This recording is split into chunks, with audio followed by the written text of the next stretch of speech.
하나님 말씀은 마태복음 24장 15절에서 28절까지 말씀을 보도록 합니다. 마태복음 24장 15절에서 28절까지 말씀 교독합니다. 그러므로 너희가 선지자 다니엘이 말한 바 멸망에 가증한 것이 거룩한 곳에 선 것을 보거든 그때에 유대에 있는 자들은 산으로 도망할지어다. 지붕 위에 있는 자는 집 안에 있는 물건을 가지러 내려가지 말며 땅에 있는 자는 겉옷을 가지러 뒤로 돌이키지 말지어다. 그날에는 아이벤 자들과 젖먹이는 자들에게 화가 있으리로다. 너희가 도망하는 일이 겨울에나 안식일에 되지 않도록 기도하라. 이는 그때 큰 환란이 있겠습니다. 창세로부터 지금까지 이런 환란이 없었고 후에도 없으리라. 이 날들을 당하지 아니하면 모든 육체가 구원을 얻지 못할 것이나 그러나 택하신 자들을 위하여 그 날들을 감시시리라. 그때의 사람이 너희에게 말하되 보라 그리스도가 여기 있다 혹은 저기 있다 하여도 믿지 말라. 거짓 그리스도들과 거짓 선지자들이 일어나 큰 표적과 기사를 보여 할 수만 있으면 택하신 자들도 미혹하리라. 보라 내가 너희에게 미리 말하였노라. 그러면 사람들이 너희에게 말하되 보라 그리스도가 광야에 있다 하여도 나가지 말고 보라 골방에 있다 하여도 믿지 말라. 번개가 동편에서 나서 서편까지 번쩍임 같이 인자의 임함도 이루어 그러하리라. 죽음이 있는 곳에는 독수리들이 모일 것이니라. 아멘. 주님 앞에 나온 성도들을 주의 이름으로 축복을 드립니다. 아멘. 오늘 말씀에 보게 되면 유대 지역의 이말 환란의 모습이 어떠한지 그리고 예수님이 이 땅에 오시는 재림의 때에는 어떠한 일로 우리에게 징조를 보여주시는지 이 두 가지의 말씀이 있죠. 우리하고는 좀 상관이 없는 말씀 같지만 넓은 의미에서 보면은 굉장히 우리하고 직접적인 연관이 있는 말씀입니다.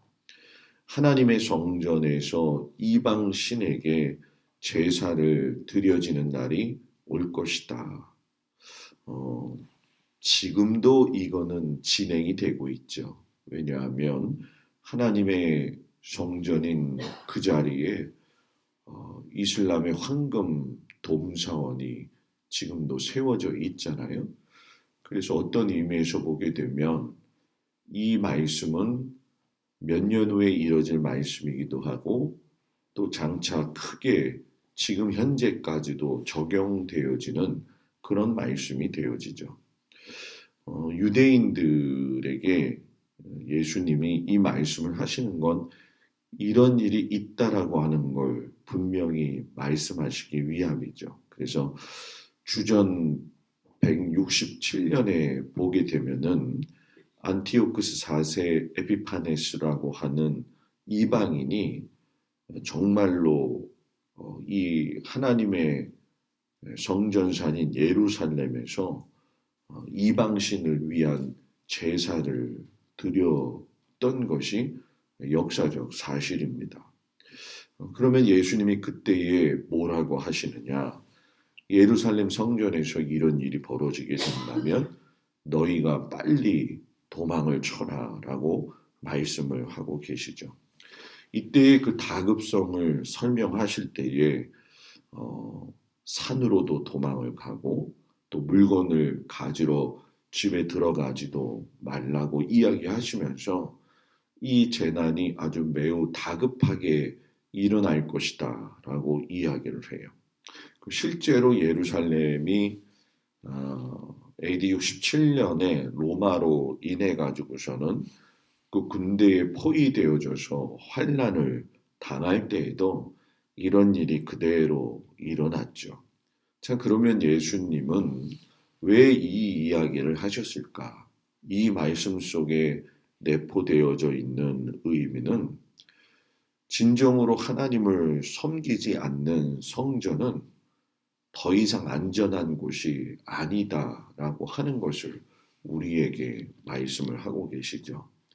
하나님이 없는 성전, 하나님이 없는 교회, 하나님이 없는 가정, 더 이상 안전한 보루가 되어질 수 없다라고 하는 것을 말씀하셔요. 그러면 더 이상 안전하지 않은 성전에서 뿔뿔이 흩어지는 자들에 대해서 경고하셨다라고 하는 것은 하나님께서 그럼에도 불구하고 택하신 자들을 갖다가 환난 가운데 피할 길을 열어주신다는 그런 말씀이 되어지는 거죠. 우리가 믿음의 생활을 할 적에 항상 하나님을 마음에 두고 믿음의 생활을 하는 사람은 환난 가운데에서는 하나님께서 피할 길을 열어주셔서 도망칠 수밖에 없는 다급한 상황 가운데에서도 하나님을 의지하게 하시고 인도해 주신다라고 하는 아주 중요한 은혜의 말씀이 바로 오늘 이 서두 부분에 나와 있는 거죠. 결국 이 성전에 하나님이 계시느냐, 우리 가정에 하나님이 계시느냐, 또 우리 교회에 하나님이 계시느냐 하는 문제는 생명과 직결되어져 있는 아주 중요한 원인이 되어진다라는 얘기예요.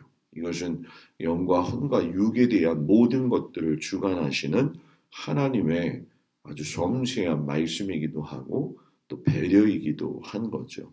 우리가 우리의 교회와 또 우리의 가정에 하나님의 임재하심을 위해서 늘 기도해야 되고 하나님의 도우심이 있는 교회가 되어질 수 있도록 또 그런 가정이 되어질 수 있도록 자기 자신을 지킬 수 있는 믿음의 덕목을 가져야 되고 무엇보다도 어떤 상황 속에서 하나님이 내 피할 길을 열어주신다라고 하는 담대한 믿음을 갖기를 주의 이름으로 축복을 드립니다. 그리고 재림에 대해서 예수님이 말씀하실 때에 마지막 때 재림 때가 되어지면 사탄이 광명의 천사로 가장을 해가지고선 하나님이 택하신 자들을 현혹할 것이다 라고 이야기를 해요. 그래서 거짓 그리스도, 거짓 선지자가 나타나게 되어지는데 이들은 큰 표적과 기사로 인해서 성도들을 현혹한다라는 얘기죠. 그래서 성경의 말씀을 보게 되면 아주 재미난 이야기가 나오잖아요. 너희들 잘 생각해봐라. 광야에 만약에 그런 사람들이 있다고 한다면 또 골방의 특정한 곳에 그러한 사람들이 있다고 유혹할 수 있으니까 가지 말아라 라고 이야기를 해요. 자, 왜 예수님이 왜 이 말씀을 하셨느냐? 예수님의 재림은 어느 특정한 집단과 특정한 지역에 머물러 가지고 일어나는 사건이 아니라 우주적인 종말의 사건이기 때문에 전 세계에 있는 모든 사람들이 그것을 보게 될 것이고 우주의 전 상황 역사 가운데에서 일어나게 될 거라는 거죠. 그래서 말씀을 갖다가 뭐라고 이야기하냐면 번쩍이는 번개가 동에서 서해로 갈 적에 그 사람을 그 번개를 모두가 보지 않느냐. 그리고 독수리가 하늘을 빙빙 돌면 그 밑에 낚아챌 표적이 있구나 하는 것을 알 수 있는 것처럼 예수님의 재림은 모든 사람이 눈으로 볼 수 있는 아주 크고 기이한 하나님의 크신 역사로 이루어진다라는 거죠. 예를 들어서 이런 게 있죠. 독일에서 제1차 세계대전이 끝나고 난 다음에 전쟁을 일으켰던 주범이 되어지니까 전쟁 배상금을 물게 했어요. 그때 독일 사람들 10%가 죽는 끔찍한 일들이 있었는데 전쟁 배상금이 너무나 크다 보니까는 시중에서 먹을 수 있는 빵값이 2천억 배나 뛰었습니다. 너무나도 살기 어려운 그때 누가 나타났느냐? 히틀러가 나타났죠. 히틀러가 독일의 영광을 되찾자고 이야기를 했을 적에 많은 독일 교회 신학자들 가운데 뭐라고 이야기했냐면 그리스도가 히틀러를 통해 가지고 이 땅에 이 자리에 오셨다. 이런 가오를 저질렀어요. 우리 주변에도 보게 되면 이런 일들이 참 많이 있잖아요. 이단들을 보게 되면 뭐 우리를 통해서만 구원을 받을 수 있다. 아주 짧게는 1988년인가요? 87년인가 그때도 다미선교회 일어났던 거. 그래서 포항에서 모여가지고선 하얀 옷을 입고서는 예수님 온다고 기다리지 않았어요. 이런 모든 사건들, 신천지 장막 증거 성전 해가지고 자기들만이 구원받을 수 있는데 그 수가 14만 4천 명이라고 하는 것들을 갖다가 제한해 놓는 그런 어리석은 실수들을 많이 한다라는 거죠. 예수님의 재림은 모든 사람이 분명히 목도할 수 있는 분명한 방식과 분명한 모습으로 우리에게 오신다라는 거예요. 그래서 오늘 예수님이 여기서 기이한 표적을 행하고 기이한 기적이 일어났다고 해서 우르르르 몰려다니는 게 아니라 하나님의 말씀을 제대로 읽고 묵상하고 또 말씀대로 순종하고 진리의 말씀을 따라 분별하는 사람을 통해서 하나님께서 능히 그 신앙의 삶을 이끌어 가신다라고 하는 것을 예수님께서 말씀을 하고 계시죠. 신앙의 특심은 좋습니다. 그러나 신앙의 특심이 변질되어지고 혼자만의 왜곡되어진 신앙의 태도로 나갈 때에는 굉장히 자기 자신에게도 위험성이 있고 다른 사람에게도 큰 악영향을 끼칠 수가 있다라고 하는 얘기죠. 그래서 이 신앙도 보게 되어지면 이런 것에 탐할 때가 있는 것이 사실이에요. 어디서 기적이 있고 어디서 어떤 뭐라고 해야 될까 기이한 일이 있다고 한다면 우르르 몰려가는 그런 어리석은 모습들이 있는데 우리가 보면서 느끼지만 하나님의 말씀이 방대하고 또 우리의 머리로서 하나님을 잘 이해하지 못하기 때문에 하나님의 말씀을 듣고 묵상하고 하는 일에만 수고해도 우리가 분별력을 잃어버리는 어리석은 그런 삶의 모습은 얼마든지 사라질 수 있다라고 하는 것을 마음판에 새기면서 주님이 언제 오실런지는 잘 모르겠지만 우리가 그때를 잘 훈련되어진 믿음의 태도를 가지고 나아가서 혼란 가운데 자기 자신의 믿음의 정체성을 잃어버리는 어리석은 사람이 되지 말고 하나님 중심주의, 교회 중심주의를 가지고 믿음 생활을 잘해서 주님이 오실 때에 칭찬받을 수 있는 저와 여러분들이 되기를 주의 이름으로 축복을 드립니다. 기도하겠습니다. 예수님께서 마지막 때에 이 땅에 오실 때에 많은 유혹들이 일어날 것임을 오늘 말씀을 통해서 이야기하고 계신 것을 보게 됩니다. 예수님의 재림은 우주적인 사건이기 때문에 모든 사람들이 눈으로 볼 수 있고 경험되어지는 것이지 어디 국한되어져 가지고선 보여지는 기이한 현상이 아님을 말씀하셨습니다. 맞습니다. 우리가 조금만 깨어서 기도하고 생각하고 말씀 보면 이런 것을 분별할 수 있음에도 불구하고 제대로 분별하지 못할 때가 많이 있는 것을 봅니다.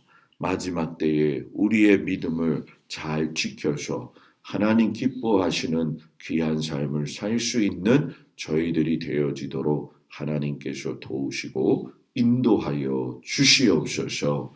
오늘 하루의 삶도 주님 동행하여 주시고 각자의 삶의 환경과 일터, 가정, 자녀들 위 하나님께서 지켜주심으로 말미암아 기쁘고도 즐거운 아버지 귀한 하루가 되어지도록 함께하여 주시옵소서. 귀하신 하나님께 감사드리며 예수님의 이름으로 기도드렸습니다. 아멘. 하늘에 계신 우리 아버지여, 이름이 거룩히 여김을 받으시오며 나라의 마옵시며 뜻이 하늘에서 이루어진 것 같이 땅에서도 이루어지이다. 오늘날 우리에게 일용할 양식을 주옵시고 우리가 우리에게 죄진 자를 사하여 준 것 같이 우리의 죄를 사하여 주옵시고 우리를 시험에 들지 말게 하옵시며 다만 악에서 구하옵소서. 나라와 권세와 영광이 아버지께 영원히 있사옵나이다. 아멘.